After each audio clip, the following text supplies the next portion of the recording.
الحمد لله رب العالمين والصلاة والسلام على نبينا محمد وعلى آله وصحبه أجمعين أما بعد. عن عائشة رضي الله عنها أن النبي صلى الله عليه وسلم قبل بعض نسائه ثم خرج إلى الصلاة ولم يتوضأ أخرجه أحمد وضعفه البخاري.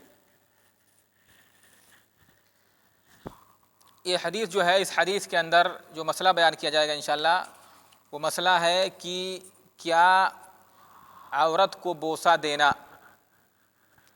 یا عورت کو چھونا، کوئی شخص اپنی بیوی کو چھوئے یا اس کو بوسہ دے تو کیا یہ ناقض وضو ہے یا نہیں، اس سے وضو ٹوٹ جاتا ہے یا نہیں.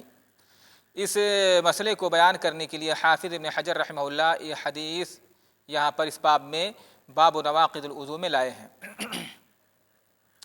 عائشہ رضی اللہ تعالی عنہا سے روایت ہے کہ نبی کریم صلی اللہ علیہ وسلم نے اپنی بیویوں میں سے کسی بیوی کو بوسہ دیا. قبلا یقبل، تقبیل کے معنی بوسہ دینا.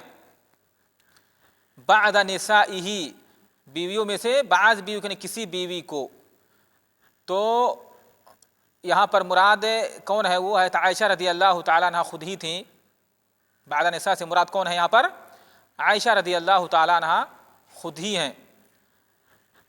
ثم خرج الى الصلاة، پھر اللہ کے رسول صلی اللہ علیہ وسلم نماز کے لیے نکلے. ولم يتوضأ، اور آپ نے وضو نہیں کیا. اخرجہ احمد، اس حدیث کو امام احمد بن حنبل رحمہ اللہ نے اپنی کتاب مسند کے اندر روایت کیا ہے. وضعفہ البخاری، اور امام بخاری رحمہ اللہ نے اس حدیث کو ضعیف قرار دیا ہے کہ یہ حدیث ضعیف ہے. اس حدیث کے بارے میں یعنی علماء کا اختلاف ہے، جیسا کہ امام بخاری علماء پر ضعیف کہا ہے اور بعض لوگوں نے کہا ہے کہ، اور بہت سارے علماء نے اس حدیث کو یعنی ضعیف قرار دیا ہے کیونکہ اس میں کچھ علت ہے جس کی وجہ سے کہا گیا ہے کہ یہ حدیث ضعیف ہے. اور کئی اس کے شواہد بھی ہیں، کئی دوسرے طریق سے بھی حدیث آئی ہوئی ہے لیکن اس میں بھی علت ہے. تو خلاصہ کلام یہ کہ حدیث یہ معلول ہے، اس میں علت ہے، اسی وجہ سے امام بخاری رحمہ اللہ نے اس حدیث کو ضعیف قرار دیا ہے. اب حدیث سے اگر مسئلے کا استنباط کیا جائے تو حدیث سے کیا معلوم ہوتا ہے کہ عورت کو بوسہ دینا یہ ناقض وضو نہیں ہے کہ نہیں؟ عورت کو بوسہ دینا یہ ناقض وضو نہیں ہے، کیونکہ اللہ کے رسول صلی اللہ علیہ وسلم نے بوسہ دیا اور آپ صلی اللہ علیہ وسلم نے بغیر وضو کیے آپ نماز کے لیے نکل گئے، آپ نے نماز پڑھی.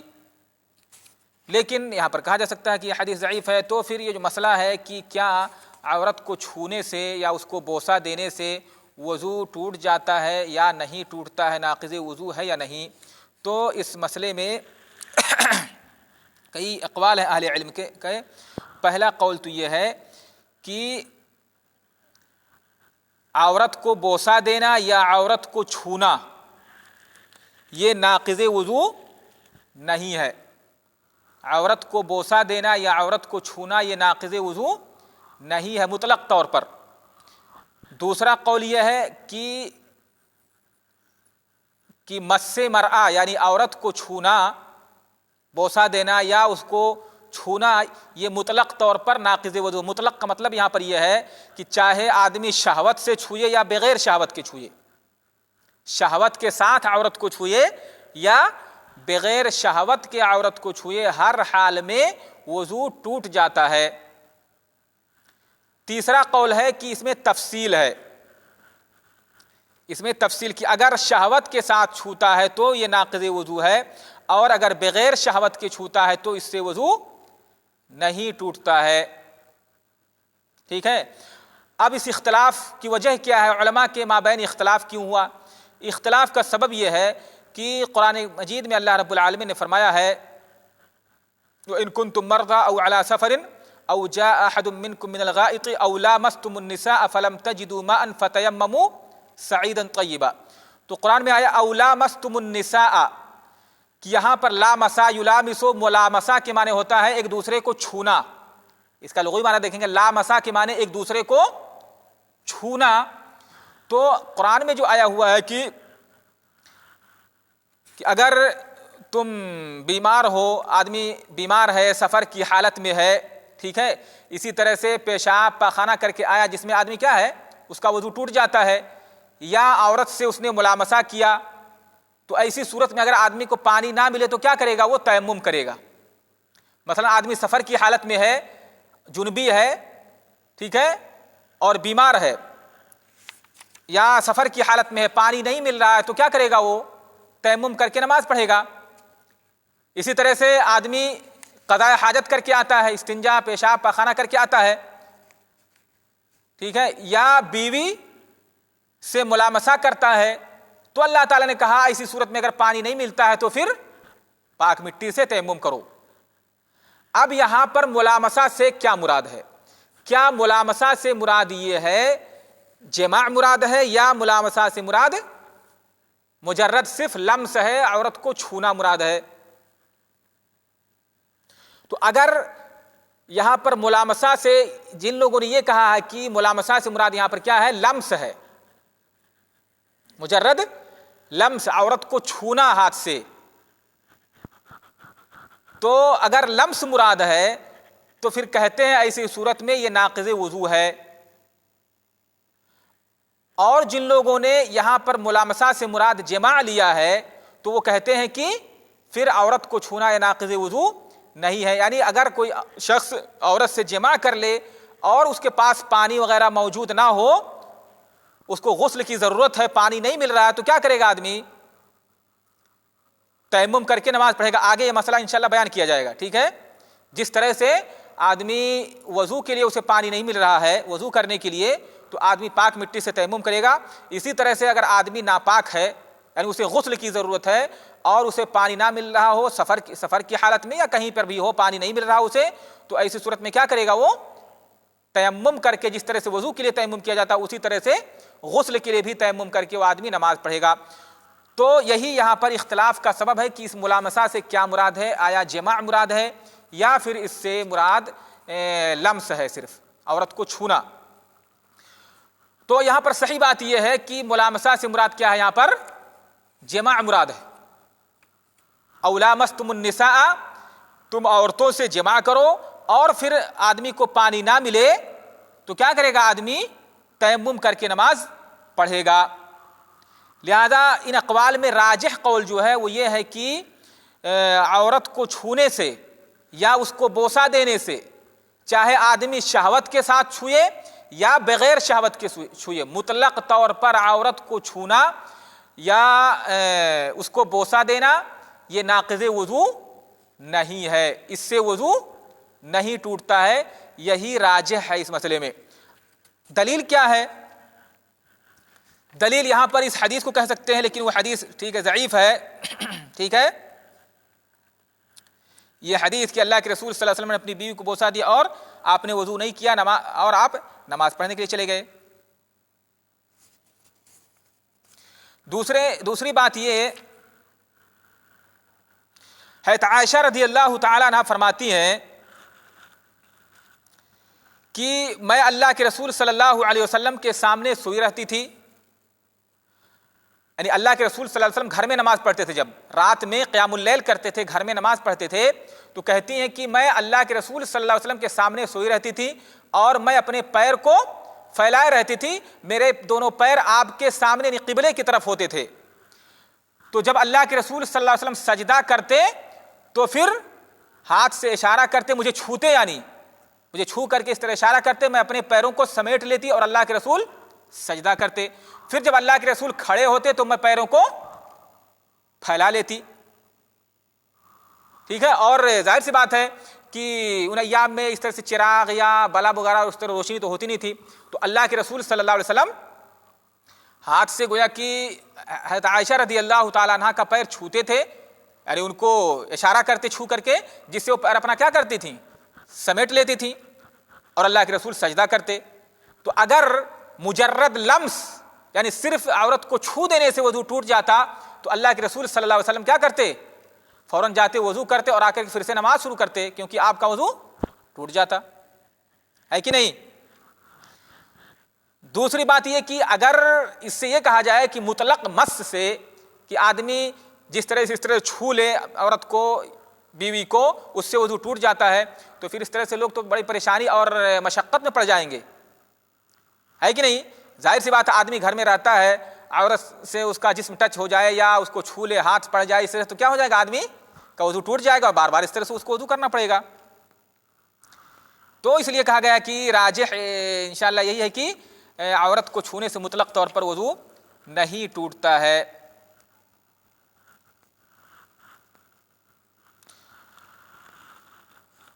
اور جو آیت میں کہا گیا ہے کہ او لامستم النساء، تو وہاں پر میں نے بتایا کہ اس سے مراد کیا ہے؟ جماع ہے، اس سے مراد جماع ہے، اور اس میں کوئی شک نہیں اگر اور کوئی عورت کیا ہے، کوئی مرد اپنی بیوی سے جماع کرتا ہے تو ایسی صورت میں وضو ہی نہیں بلکہ اس کا غسل بھی ٹوٹ جاتا ہے، یعنی صرف اس کو وضو ہی نہیں بلکہ اس پر غسل بھی واجب ہوتا ہے۔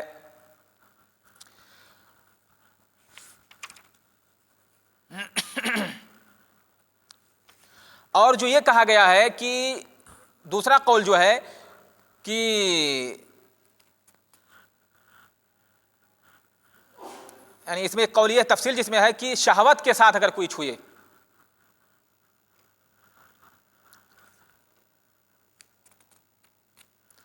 شہوت کے ساتھ اگر کوئی چھوتا ہے تو اس سے وضو ٹوٹ جاتا ہے، اور بغیر شہوت کے چھوتا ہے تو وضو نہیں ٹوٹتا ہے۔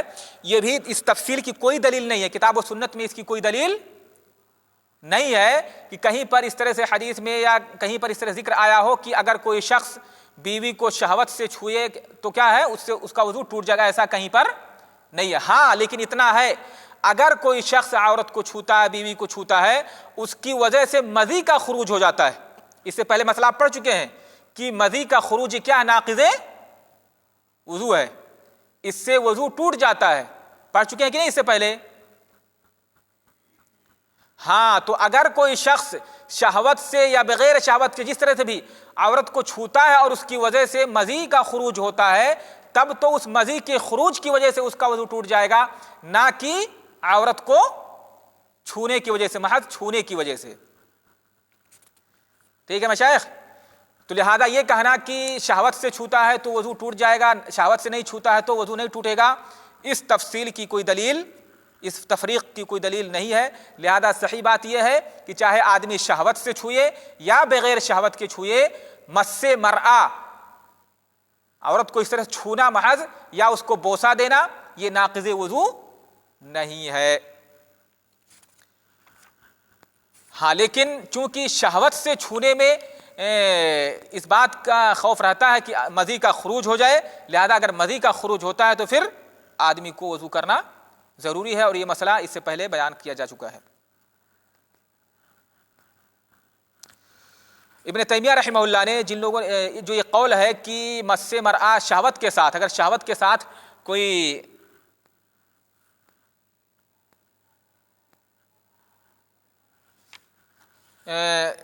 ہاں اس کو شاذ قول قرار دیا انہوں نے، ٹھیک ہے، نہیں بلکہ اس قول کو کہ اگر کوئی بغیر شہوت کے چھوتا ہے تو اس سے وضو ٹوٹ جاتا ہے، اس کو انہوں نے کہا کہ یہ قول شاذ ہے، اس کی کوئی اصل یا بنیاد کتاب و سنت میں موجود نہیں ہے۔ لہذا راجح معلوم ہوا کہ مس مرآ یا اس کو عورت کو بوسہ دینا یہ ناقض وضو نہیں ہے مطلق طور پر۔ اس کے بعد اگلی حدیث ہے، عن ابی ہریرہ رضی اللہ عنہ قال قال رسول اللہ صلی اللہ علیہ وسلم اذا وجد احدکم فی بطنہ شیئا فاشکل علیہ اخرج منہ شیء ام لا فلا یخرجن من المسجد حتی یسمع صوتا او یجد ریحا، اخرجہ مسلم۔ ابو ہریرہ رضی اللہ تعالی عنہ سے روایت ہے۔ ابو ہریرہ یہ مشہور صحابی ہیں، ان کا کیا نام ہے مشائخ؟ کیا نام ہے ابو ہریرہ رضی اللہ تعالیٰ عنہ کا؟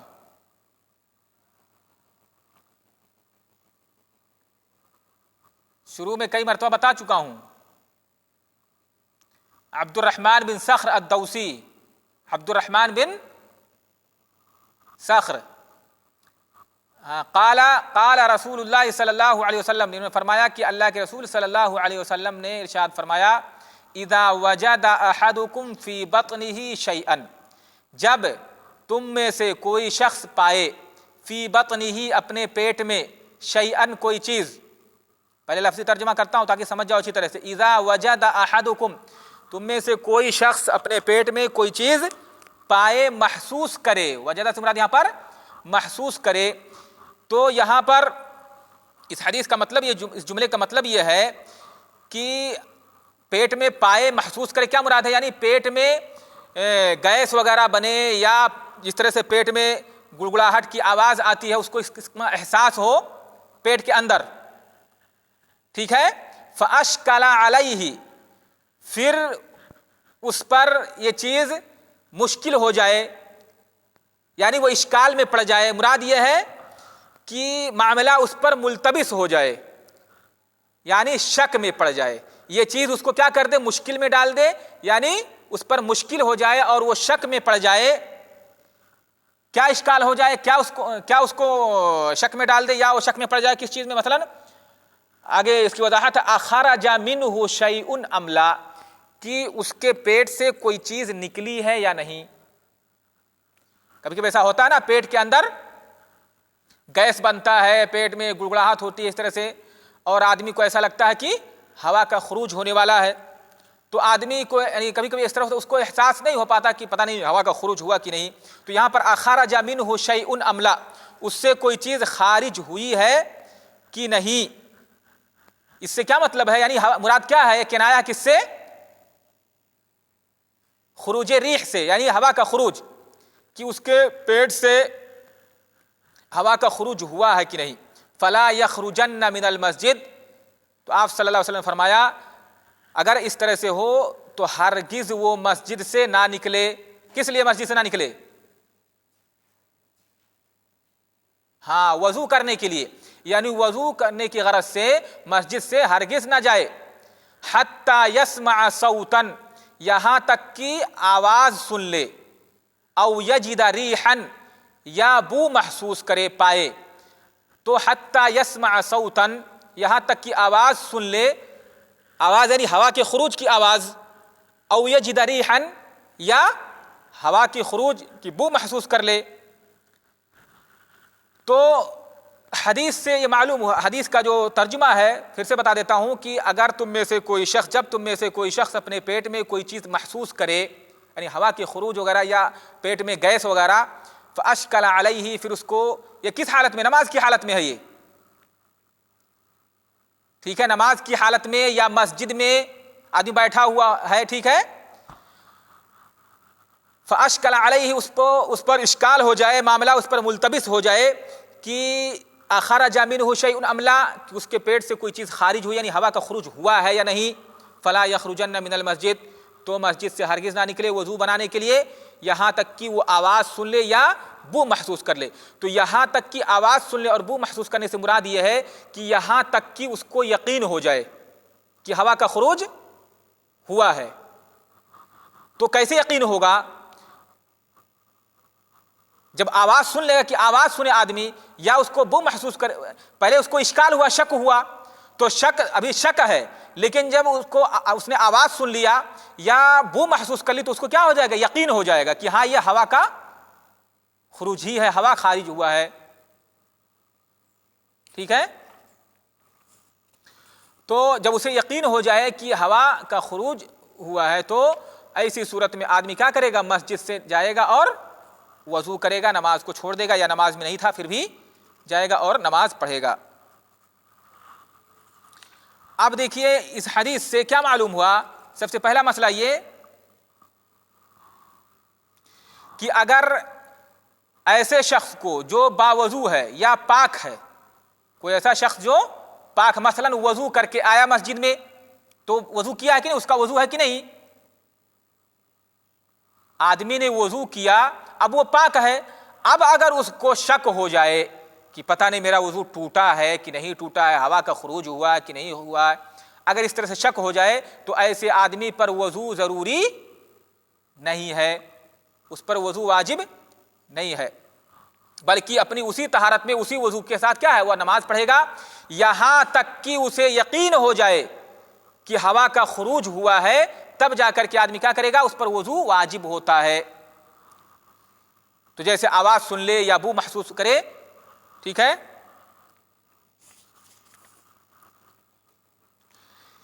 اس حدیث سے ایک عظیم علماء نے ایک عظیم قاعدے کا استنباط کیا ہے، بہت ہی اہم اور بڑا ہی عظیم قاعدہ، شریعت کے قواعد میں سے ایک عظیم قاعدے کا استنباط کیا۔ اور قاعدہ کیا جانتے ہیں مشائخ؟ کوئی بتا سکتا ہے؟ وہ قاعدہ یہ ہے، الیقین لا یزول بالشک۔ الیقین، لکھ لیجئے اس کو، غور سے سن لیجئے، الیقین لا یزول بالشک، کہ یقین شک سے زائل نہیں ہوتا ہے، یقین شک سے ختم نہیں ہوتا ہے۔ لکھ لیے قاعدہ؟ کیا مطلب ہے اس قاعدے کا الیقین لا یزول بالشک؟ اس کو سمجھاتا ہوں، اچھی طرح سے سمجھ لیجئے۔ الیقین لا یزول بالشک کا مطلب یہ ہے، مثال سے اس کو سمجھیے کہ ایک آدمی نے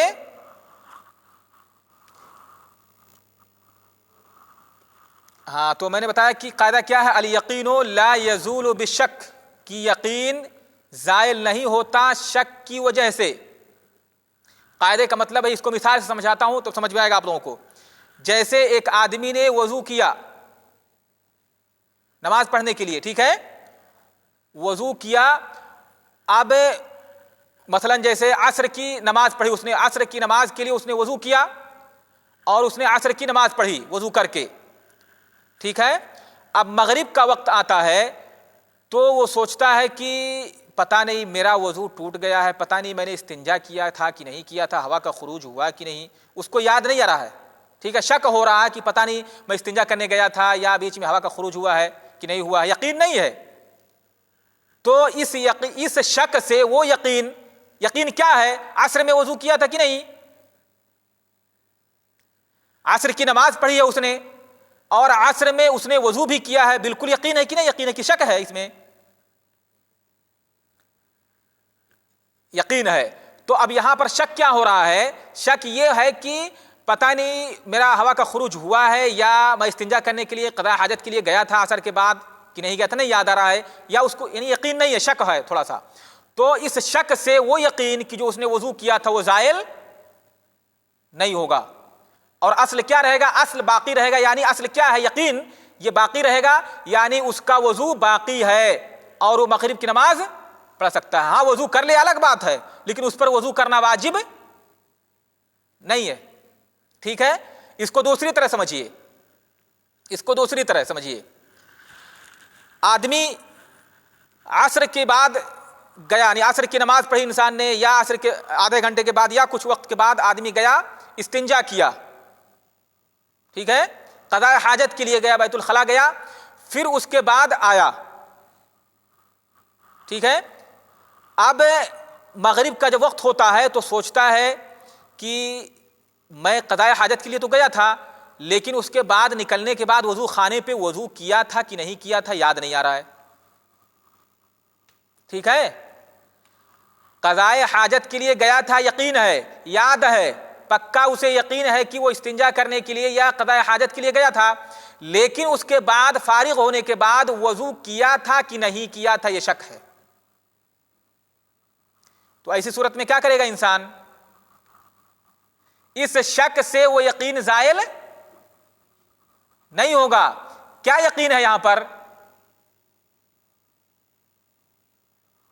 قضاء حاجت کے لیے گیا تھا تو گویا کہ اس کا وضو باقی نہیں ہے، لہذا ایسی صورت میں آدمی کو وضو کرنا واجب اور ضروری ہوگا آدمی پر، کیونکہ اسے یقین ہے کہ اس نے استنجا کیا ہے، قضاء حاجت کے لیے گیا تھا یا استنجا کرنے کے لیے پیشاب کرنے کے لیے گیا تھا، اسے یقین ہے، لیکن اس میں شک ہے کہ اس کے بعد نکلنے کے بعد بیت الخلاء سے وہاں سے آیا تھا وضو خانے پہ، میں نے وضو کیا تھا کہ نہیں کیا تھا، یہ اس میں شک ہے۔ تو اس شک سے وہ یقین دور ختم نہیں ہوگا، ٹھیک ہے۔ یہی ہے اس قاعدے کا مطلب۔ یہ قاعدہ یاد کر لیجیے، زندگی میں بہت کام آئے گا یہ قاعدہ، ہر جگہ بہت سارے مسائل میں یہ بہت ہی عظیم قاعدہ۔ اسی طرح سے مثلا جیسے ایک آدمی وضو کرتا ہے، وضو کر کے فارغ ہوا، اس کو شک ہو گیا پتہ نہیں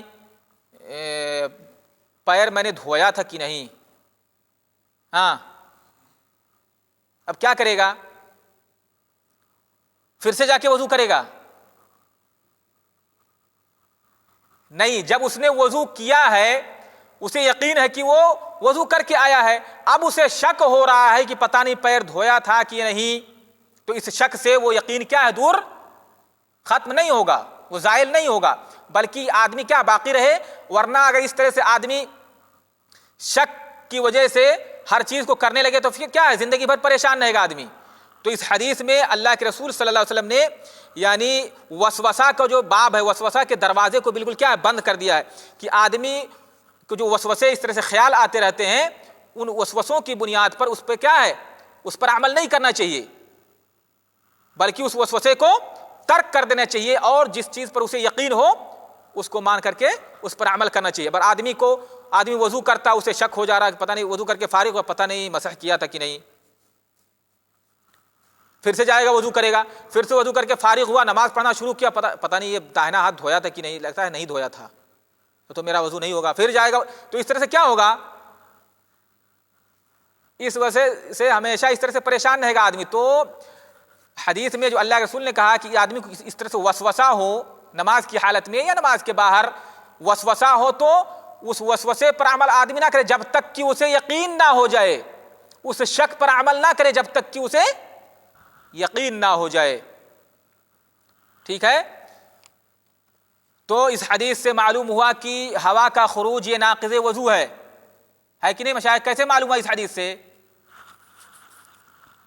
یہی بتا دیجئے، اس کے بعد درس ختم کرتے ہیں۔ اس حدیث سے یہ بھی معلوم ہوا کہ ہوا کا خروج یہ ناقض وضو ہے، کیسے معلوم ہوا؟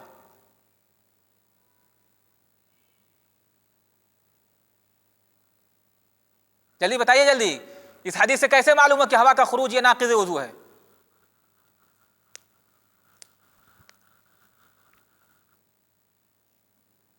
کیسے معلوم ہوا اس حدیث سے؟ جلدی بتاؤ جلدی۔